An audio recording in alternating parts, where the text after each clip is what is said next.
but thank God for the struggle. For Rotary to fight polio is an external priority of Rotary.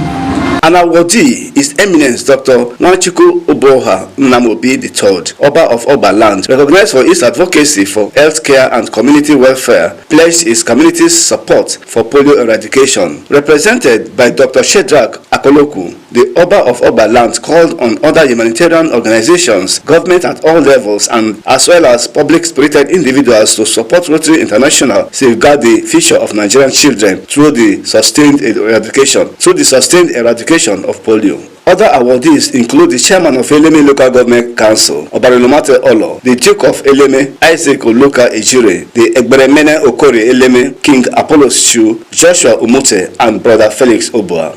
Working assiduously to change lives and redefine conditions, lift people out of poverty, and change their fortunes. So it's a good experience that in the end we're all Rotarians because we love to give, we love to work for humanity. I want to congratulate this particular branch of the Rotary Club and its leadership for doing what it is doing. Melvin Jackson, Rstv News.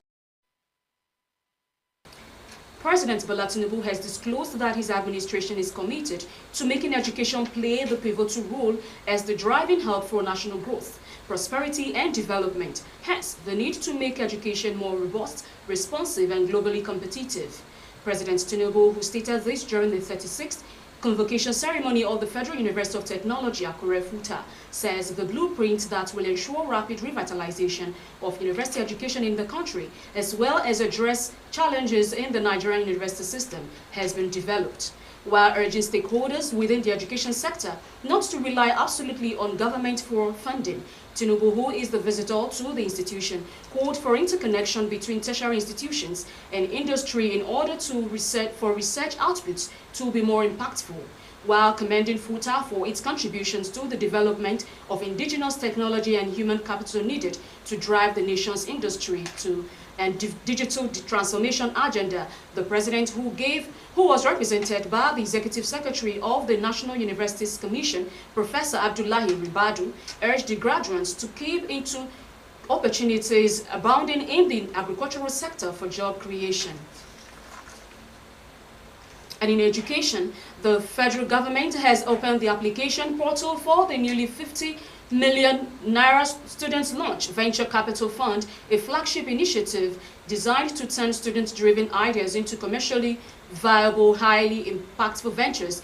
The scheme offers equity-free grants for up to 50 million Naira to students with innovations in science, technology, engineering, mathematics, and medical sciences. A statement by Director of Press and Public Relations at the Federal Ministry of Education, Folashade Boriowo, said successful applicants would also benefit from a comprehensive support ecosystem.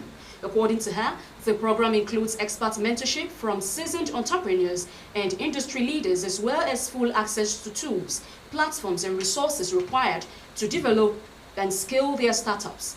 The government also announced that the strategic partnership with Google to give successful applicants a global advantage. It further noted that every applicant who successfully submits a business project or innovation would receive a 1-year free Google Gemini Pro license, along with premium learning resources to strengthen their entrepreneurial and technical expertise.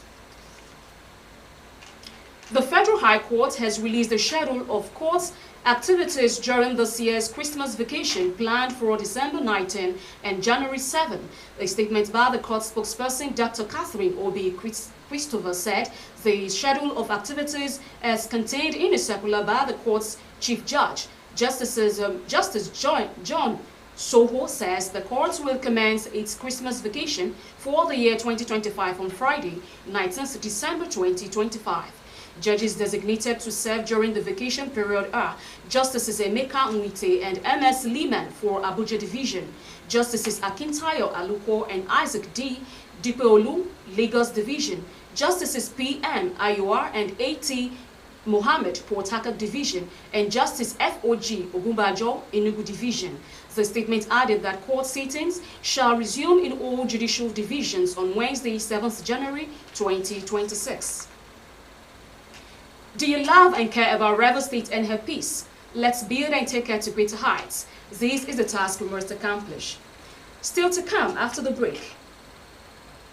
WFP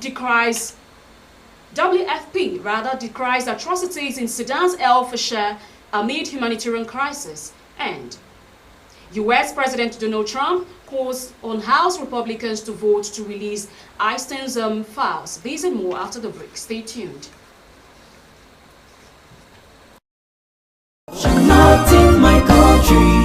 Hello, caller. How are you? I'm fine, ma. About that, your handout. What is the cost again? Just give me a minute, mommy. Let me confirm. I'm not sure of the exact price. My good boy, how may I help you? For two of us, sir. I'll get back to you. Oh no, man. Sir? Are those handouts ready? Yes, sir. How much is a copy? 200. Oh, okay.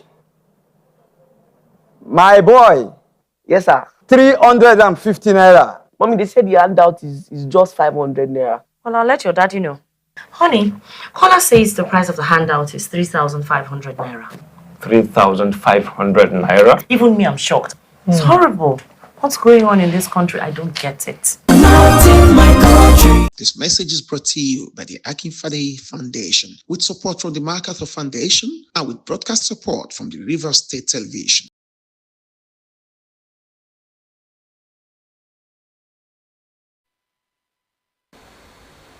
You're welcome back.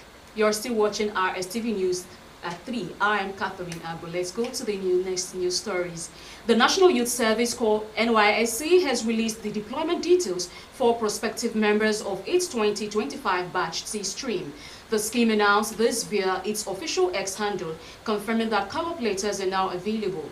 According to the post, some prospective corps members posted to Lagos and the Federal Capital Territory have been assigned to attend orientation in neighboring states due to capacity arrangements. Also, those deployed to Lagos may have their orientation in Ekiti, Kwara, Ondo, Ogun, or Osun camps, while those posted to the FCT may undergo orientation in Kaduna, Niger, or Nasarawa camps. The NYSC issued a travel advisory cautioning prospective corps members against traveling at night and urging them to prioritize safety on their way to camp. It also reminded PCMS to print and sign all required documents of deployment documents ahead of their arrival, noting that the forms must be submitted during registration at the orientation camp. And on security matters, Kebbi State government has confirmed a terrorist attack on Magat Comprehensive Girls Secondary School, where an unspecified number of female students have been abducted.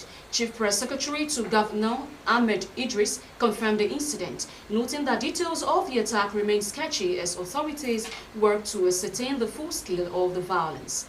Deputy Governor Omar Tafida immediately led a team of government officials and security personnel to the scene to assess the situation, coordinate response efforts, and provide assistance to victims. Eyewitness reports indicate that the terrorists stormed the school premises, firing sporadically, resulting in the death of a staff member and leaving several others injured. Panic reportedly ensued as students attempted to flee the school compound during the attack. Security agencies have been mobilized to pursue the attackers, rescue the school, and facilitate the safe return of the abducted students, while the state government is appealing for calm among residents while rescue and investigation efforts continues. And in business, the federal government is set to establish 500 compressed natural gas refilling stations across the country within 3 years as part of efforts to accelerate Nigeria's transition to cleaner, cheaper fuels and ease pressure in petrol consumption. Blessing Okubo has the details.